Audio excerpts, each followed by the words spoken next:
రాష్ట్రంలో ఉన్న కాపులు ఆత్మ పరిశీలన చేసుకోవాలి. ఒక కాపు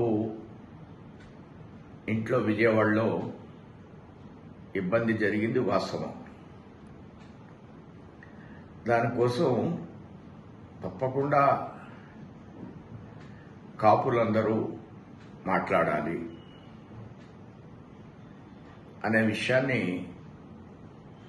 ఈవేళ వైసీపీలో ఉన్న కాపు నేతలు సమావేశంలో అభిప్రాయాన్ని వెలిపించారు. మేము కాపుల కోసం పనిచేస్తాం అనే విషయాన్ని వాళ్ళు చాలా స్పష్టంగా తెలియజేశారు. బొత్స సత్యనారాయణ గారు పెద్ద లీడరు, మంచి లీడర్. కానీ బొత్స సత్యనారాయణ గారు ఆయన మంత్రిగా ఉన్నప్పుడు ఆయనకి విజయనగరంలో ఆయన మేనల్లుడినే పోటీగా ఎంకరేజ్ చేశారు. బొత్స సత్యనారాయణ గారికే విలువ లేకుండా చేశారు వైసీపీ వాడు. ఇది వాస్తవం. బొత్స సత్యనారాయణ గారు కూడా ఆత్మపరిశీలన చేసుకోవాలి. శ్రీని అనే వ్యక్తిని జగన్మోహన్ రెడ్డి చాలా దగ్గరికి చేర్చుకున్నాడు. జిల్లా పరిషత్ చైర్మన్ ఇచ్చాడు. ఇచ్చి బొత్స సత్యనారాయణ ఊరికనే బొత్స సత్యనారాయణ గారు అంటే విలువ ఉంది అనే విధంగా ప్రవర్తన చేసేవారు. ఆయన కూడా ఆత్మగౌరవంగా ఎక్కడా విషయాన్ని బయట పెట్టేవాడు కాదు. ఇది ఆవేళ బొత్స సత్యనారాయణ గారికి ఉన్న విలువ. బొత్స సత్యనారాయణ గారు కాంగ్రెస్ పార్టీ అధ్యక్షుడు. కాంగ్రెస్ పార్టీ ఆయనకి మంత్రి కూడా ఇచ్చింది. కానీ ఇక్కడికి వచ్చేటప్పటికి ఏం జరిగిందనేది జగన్మోహన్ రెడ్డి సమాధానం చెప్పాలి, విజయసాయి రెడ్డి సమాధానం చెప్పాలి. విజయసాయి రెడ్డి శ్రీనివాస్ని ఎంత ఎంకరేజ్ చేశాడు అందరికీ తెలుసు.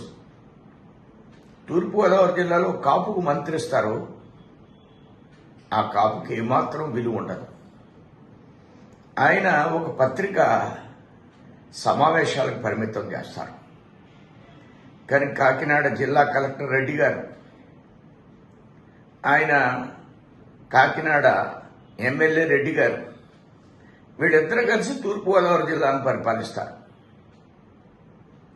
ఆ మంత్రిని వైజాగ్ ఇన్ఛార్జ్, జిల్లా పరిషత్ చైర్మన్ మీటింగ్ జరుగుద్ది, కానీ అక్కడ విజయసాయి రెడ్డి రిప్రజెంటేషన్ తీసుకుంటాడు.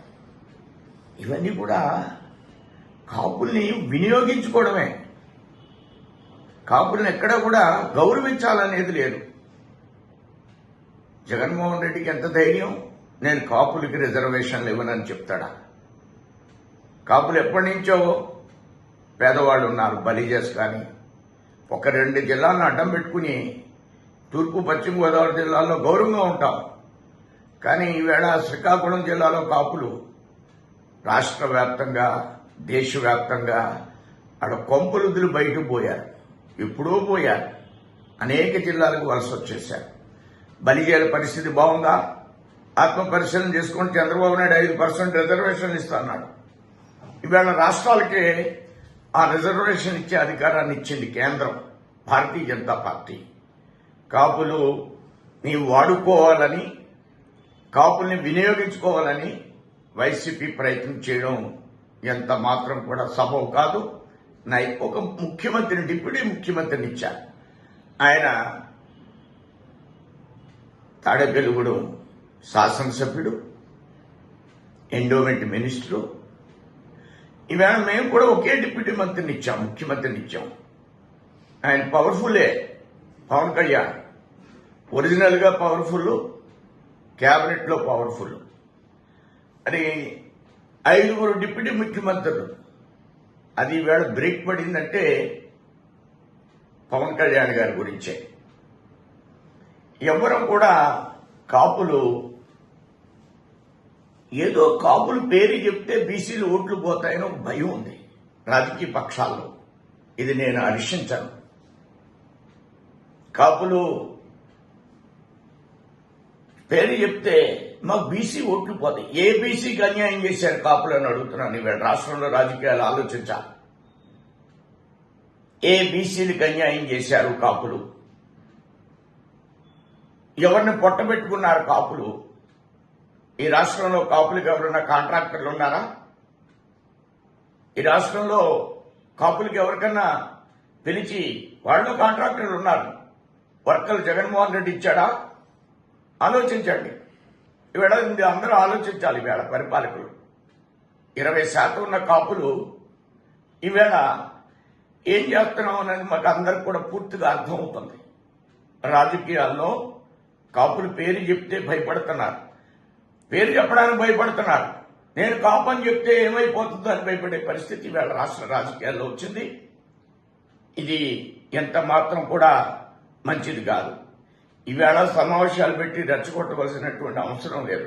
జగన్మోహన్ రెడ్డిని ముఖ్యమంత్రిని చేయాలన్నా మరలా మీరు ఎందుకు మీరు సమావేశాలు పెడుతున్నారు? కాపులకి న్యాయం చేస్తామని జగన్మోహన్ రెడ్డిని ముఖ్యమంత్రిని చేయాలనేదా మీ లక్ష్యం? చెప్పండి, అది కూడా చెప్పండి. మేము ఆయన ముఖ్యమంత్రిని చేయడం కోసం పల్లకీలు మోస్తున్నాం అనే విషయాన్ని చెప్పండి. మీకు అన్యాయం జరగలేదు ఆయన పరిపాలనలో? మీరెవరన్నా ప్రశ్నించగలిగారా? కాకినాడలో కలెక్టర్ ఆ కాకినాడ రెడ్డి గారు చేసినటువంటి పరిస్థితిని ఎవరన్నా ప్రశ్నించారా? బొత్స సత్యనారాయణకి అన్యాయం జరిగింది, ఇది వాస్తవం. ఎవరన్నా ప్రశ్నించారా? ఆయన ఎంతో గౌరవం. ఆయన అసెంబ్లీలో మాట్లాడడానికి ఉపయోగించేవారు, ఆయన కౌన్సిల్లో మాట్లాడడానికి వినియోగించేవారు. కానీ ఆయన ఒక ముఖ్యమంత్రి క్యాండిడేటే. అలా చూసారా? ఆయన దగ్గర కూడా గ్రూపులు ప్రోత్సహించారు కదా. ఇవన్నీ వాస్తవాలు. ఈ వాస్తవాన్ని వేళ తప్పించి ఎక్కడ చిన్న విషయం జరిగినా రాష్ట్రంలో కాపులు పావులుగా వినియోగించుకోవాలి. కాపులు పావులు కాదు. కాపులు ఎప్పటికైనా సరైన సమాధానం చెప్పగలిగేటువంటి దీశాలు కాపులు. అందుకని కాపులను వినియోగించుకుంటూ కాపుల కోసం మేము కాపుల పార్టీ అని చెప్తే మాది కాదు బీసీల పార్టీ అని చెప్పాలి. ఇది కూడా నేను హర్షించను. అందరూ ఆత్మపరిశీలన చేసుకోవాలి. ఎప్పుడు కాపులు ఎవరు కొట్టేలేస్తే వాళ్ళు నెగ్గుతారు. ఇది వాస్తవం. ఇది జరిగింది, చరిత్రలో జరుగుతున్నది. దానికి విధంగా అందరూ కాపులు ధైర్యంగా ఉండాలి. ఇది కొన్ని పత్రికల్లో వస్తదే రావచ్చు. నాకేం భయం లేదు. ఏం జరుగుతుందో కాపుల కోసం నేను 98 నుంచి నేను గమనిస్తున్నాను. ఇప్పుడు తెలుగుదేశం కాపుల్ని మర్యాదగానే చూస్తుంది. అందరూ హ్యాపీగా ఉన్నారు. ఇబ్బందులు ఏమి లేవు. ఒక హత్య జరిగింది, ఒక ఇబ్బంది జరిగింది విజయవాడలో. దాన్ని వెంటనే సరిదిద్దే ప్రయత్నం ముఖ్యమంత్రి గారు చేశారు, అందరూ చేశారు. కాపుల గురించి చంద్రబాబు నాయుడు గారు ఎప్పుడు ఆలోచిస్తారు? వెస్ట్ గోదావరిలో కానీ ఈస్ట్ గోదావరిలో కానీ ఒక సభ్యుడిని ఆయన పార్టీ కోర్ కమిటీలో తీసుకుంటారు. రాజ్యసభలో కాపులు లేని రాజ్యసభ తెలుగుదేశంలో ఉండదు. రాజ్యసభ సభ్యుడు లేకుండా ఎప్పుడు తెలుగుదేశం పార్టీ ఉండదు. అది ఈస్ట్ గోదావరిలో చేస్తారు, అది వెస్ట్ గోదావరిలో చేస్తారు. అవసరమైతే మన మున్నూరు కాపును కూడా చేసిన సందర్భాలు ఉన్నాయి. ఈ విధంగా మనం ఈవేళ ఆత్మపరిశీలన చేసుకుని కాపులు అనే వాళ్ళని పాములుగా వాడుకుని బజార్లో వదిలేసే పరిస్థితి ఈవేళ వైసీపీ చేసింది. అందరూ కూడా ఈవేళ పెద్దలందరూ ఆలోచించాలి. కాపుల్ని ఎలా చూస్తున్నాం? కాపులకి ఎవరికన్నా కాంట్రాక్టర్కి ఇస్తున్నామా? మంత్రుల్ని కూడా జాగ్రత్తగా మర్యాదగా చూసుకోవాలి. కాపులని పేరు చెప్పడానికి ఎవ్వరూ భయపడవలసినటువంటి అవసరం లేదు. ఇది నా నిశ్చితమైనటువంటి అభిప్రాయం, స్పష్టమైనటువంటి వైఖరి. నేను బీజేపీ కార్యకర్తనే, కమిటెడ్గా 48 సంవత్సరాల నుంచి పనిచేస్తున్నాను. నేను బీజేపీ కార్యకర్తని, రాష్ట్ర అధ్యక్షుడు చేసిన వాడిని. అయినా క్యాస్ట్ మీద నాకు గౌరవం ఉందా? కమ్యూనిటీ మీద గౌరవం ఉందా అంటే ఉంది. అంతకంటే ఎన్నో రెట్లు నా పార్టీ మీద, సిద్ధాంతం మీద నాకు గౌరవం ఉంది. ధన్యవాదాలు.